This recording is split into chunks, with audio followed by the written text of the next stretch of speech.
Hello. I'm probably going to give you a slightly different take on employer brand as to what everyone else has given, but we'll just see how that goes. So start with who am I? So I'm Lee Griffiths. I'm the senior employer brand marketing manager. So I work out nationwide, obviously, and I have a team of people that support the resourcing function in their kind of marketing requirements, ultimately to try and find the best talent for nationwide. That's what I just said. Things that I love: my wife, 5-year-old daughter, 5-month-old son, data, again, so another data geek, and I also love my job, which I think is quite important. And there's a picture of me and my daughter on a daddy daycare day. Things that I hate, like genuinely public speaking. I do this to challenge myself, and I am shaking like a leaf. I'm also a natural introvert, so please go easy on me. The other things that I hate, middle lane drivers, preparing fruit, particularly mango, and people that call themselves vegetarians when in fact they are pescatarians. There is a very big difference. A little bit about me. I'd just like to share things. Employer brand and what it is to me. A lot of people think that employer brand is just pretty pictures. This is a pretty picture that was drawn by my daughter. She's 5, did it with absolutely no help. I particularly like the spelling of earth. Like Putu is also another kind of close second. The guys at work often kind of ridicule for, all you do is like pretty pictures. And yes, pretty pictures are a part of it, but there's a very kind of big, significant part, which is data. So here we have a beautiful table. Not going to look at it for too long, but what you'll see on the grand total at the bottom is we had 67 or 68,000 applications last year. Some of the figures that I hear banded around today are literally scare me senseless. I'm not 67 we think is too much. We hire about 6,000 people a year, which means that for every person that's applying, for every 10 that are applying, we're only hiring 1. If you're getting 250,000 applicants, you're kind of almost a rejection function opposed to a resourcing function when you think about your main activity. Just kind of looking through, I just look at this data and kind of work out what's what. Won't kind of bore you with the whole thing, but this presentation is ultimately all about the pounds and pence. So started working at Nationwide in the kind of tail end of 2000, or rather tail end of the financial year of 11 and 12. And that year we spent £1.2 million on job board advertising. £1.2 million. I then basically asked the question, is any of that actually delivering? Do we know whether we're actually making any hires on the back of that? And all I really seemed to get was, which in NLP apparently is fine to do that. It's that just means that you don't know and it's okay. But £1.2 million is a significant amount of money. So I kind of took it upon myself to look at what we're doing, how that works, and let's put some technology in between that application process to kind of make sure that we actually know where our hires come from, and we know how we're spending our money, and making sure that ultimately we're spending our members' money in the kind of best way possible. So in the first year, managed to get it from 1.2 down to just over 400,000. And that was purely just by, let's put tracking in place, let's work out where people are applying from, let's work out where our hires are coming from, and let's kind of start looking at what is truly delivering, because if it's not delivering, why are we spending? The year after that, managed to get it down a little bit more, and then it kind of goes along a bit until last year. where we got down to about £67,000. 62. So yeah, £62,000, 278 and 59p. So that's in there because of the Pence, obviously. But yeah, so that's the amount of money that we spent on job boards. But more interestingly, what we actually spent on job board adverts was £7,009.15p. The rest of that money was on CV databases, and we invested in those CV databases to give our kind of internal, ultimately kind of our internal agency the access to job boards that they need to find the people that we need, at which point instead of getting 10 applicants for one job, we're only putting forward 3 or 4, and we know they're the right kind of people because we found them. So yeah, and that money has been reinvested in other kind of tools, other channels, and it gives us the ability to to kind of do that whole test and learn piece. Let's test other things, let's see what works, and just kind of work that through. To bring it into kind of real world example, taking you back to this lovely table, this is the activity that happened last financial year. There are a couple of columns that I've removed, but other than that, it is data that's come straight out of our ATS. So on here, what we'll do is we'll look at these two, the external career site and the job board. Now what we find is, what I find is really interesting. This might be boring you guys to tears, and sorry if it is. The external career site, 29,500 applicants that we had from there, and the job boards, 19,000. So not kind of too dissimilar. Interestingly, it's 49,000 applications from two kind of main kind of channels that we kind of consider, which make up 71% of all of the applications that we at Nationwide kind of receive. But so what? Where's the value in all of those? Because what we do know at Nationwide is that for every rejection, that costs us £1.98. And that's in man time for people to read that CV, go through the ATS, kind of go through all those steps to actually reject that candidate. So it's fairly quickly kind of ramps up in terms of cost to the business. So we then look at hires, and we look at those channels and which channel kind of made the most hires, and the external career site is 1,056 hires. And the job boards are 430. So combined, they make up 29% of all hires that we made last year, which was kind of year on year down by about 1,000. But the career site was actually responsible for 20% of all hires. And then which kind of begs a bit of a question in that job boards only actually filled 8.5% of all our hires. We didn't spend in real terms, we actually spent very, very little on job boards. The vast majority of those hires actually came from Indeed, and it was completely free. We've toyed with paid activity on Indeed, and for us it didn't work. Absolutely no idea why, because it works for many, many other organisations. So it kind of pays back to that point that what works for us and what works for other organisations won't necessarily work for everyone.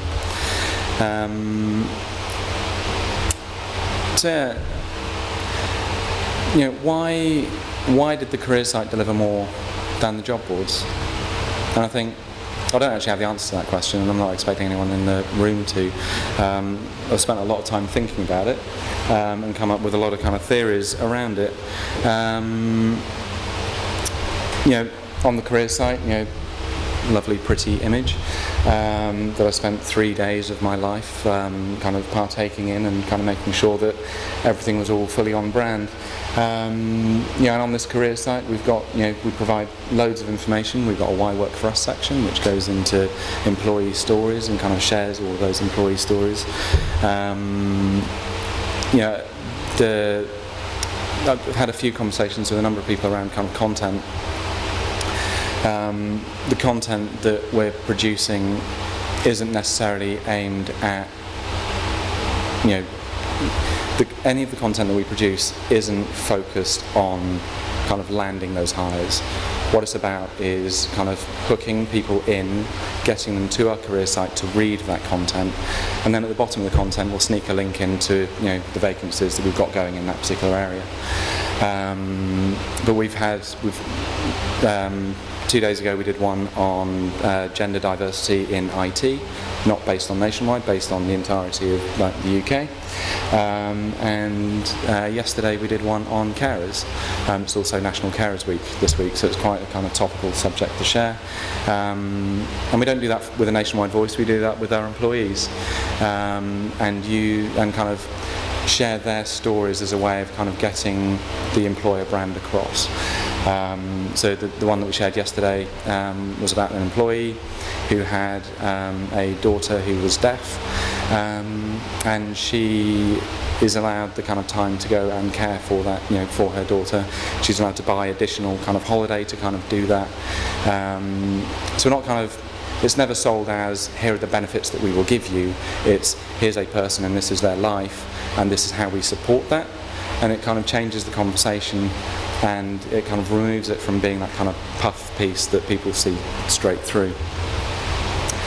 So from here we've got the career site. The other one is Indeed, which is kind of a kind of second largest kind of hiring platform. Very, very different journeys, but ultimately same kind of destination. And therefore, is it the journey that actually impacts whether or not we're making those hires, we're making those conversions? Is it because they understand our brand a little bit better than just kind of looking for a job, as I think often people do when they're just kind of on a job board? I don't care who I work for, I just want a job. So yeah, and there's kind of loads and loads of kind of questions, and I guess ultimately it could be any number of things. I'm not going to try and answer any of them really. So yeah, basically in terms of those kind of the journey that we've been on over the last 5 years, it's probably worth saying that in the last 3 months of the last financial year, we made 2 agency hires, like literally 2, and which kind of gave us a direct hire kind of percentage of somewhere in the region of about 99%. So when you kind of combine that with the fact that we've only spent like £7,000 on job boards, and our time to hire has also decreased, so we're not actually doing any of this activity at the cost of anything. It's more just about making sure that we're delivering the right message to the right person at the right time. So yeah, we manage our employer brand. Basically, if you don't, everybody else will. And if you're not managing it now, everyone else is, and they're doing that through platforms like Indeed and Glassdoor, and you don't really have much of a say on it, to be completely honest. Glassdoor will never remove any of those kind of comments that anyone posts on there. It's there, in perpetuity. You'll never remove it. So yeah, we are accountable for the employer brand, or I say we, I am. We obviously heavily influence that with all the content that we produce and the kind of stuff that we're pushing out. But I think ultimately, and this kind of goes right back to kind of probably the second presentation of the day, although I own it and I'm accountable for it and heavily influence it, translation actually lies with everyone else. And that, all I can really do is influence it. I can't tell people what to say, I can't tell our employees what to say. They will say what they want to say, and do we really want to stop them from saying what they want to say, because that then comes from a really genuine, honest place. So there's quite a few kind of challenges. The career site. We focus very heavily on content, but then the distribution. I think I was at a LinkedIn conference where someone said, content is king, but distribution is queen, and she wears the trousers. And that that really kind of, clearly that was a few years ago, it has really stuck with me. So it's very, very important that you're landing the right messages with the right kind of people. Yes, you can have kind of an umbrella employer brand, but if you're not turning your volume up and down on those pillars that kind of support that, you're sending the wrong message to the right people, which is kind of almost the worst thing that you can do. SEO. If you're not kind of focusing on your search engine optimization on your career site, you're going to struggle. I mean, ultimately, the Indeeds and the Reads and the Total Jobs, they will live and die by the number of people that they get through onto their career sites. We as organisations won't, because that recruiting isn't our primary focus. But what you will struggle with is finding people and hiring those people within a timely manner. Unless, of course, you use recruitment agencies, at which point you're going to be paying through the nose for it. So yeah, I mean, we don't spend a lot on SEO, really don't. But what we do spend it on is we focus on business areas of target to make sure that we're kind of landing those messages when we need to land them. Simple, basic marketing techniques, which has pretty much all been covered, but targeted content plus targeted distribution equals success. Really, really simple. Think about who you're talking to, why you're talking to them, and then find them where they are and land that message with them. It will work very, very well. We did it with a bunch of IT roles. Created a campaign page, created some social content, pushed that out into LinkedIn. 1,700 people saw that piece of content. Out of those 1,700, 103 clicked the link. Out of those 103 people that clicked the link, 10 people gave us, kind of registered their interest. And out of those 10 people, 8 of them met our minimum requirements. So those were people that we could actually hire. And that was off the back of like a £400 LinkedIn post into what is an incredibly niche middleware architecture type kind of group of roles. Anyone that works in that space will know how difficult those people are to find. Yet over a week, with £400 spent with the right content and the right targeting, we found 8 of them. Being honest about who you are and what you stand for, but almost more importantly, being okay with the fact that some people aren't going to be interested in it. But ultimately, do you really want those people in your business? Because you'll hire them, and within a few weeks they'll decide it's not for them, and then they'll leave, and then you'll be back to square one.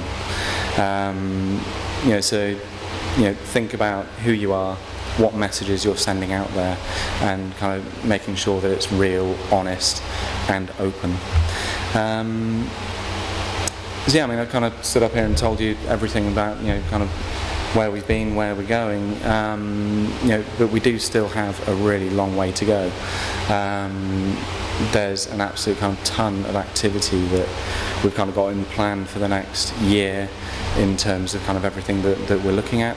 And I think, what we do know is that some channels simply aren't working for us, and we need to diversify, and I think that's really where my job gets really, really interesting. And that's me.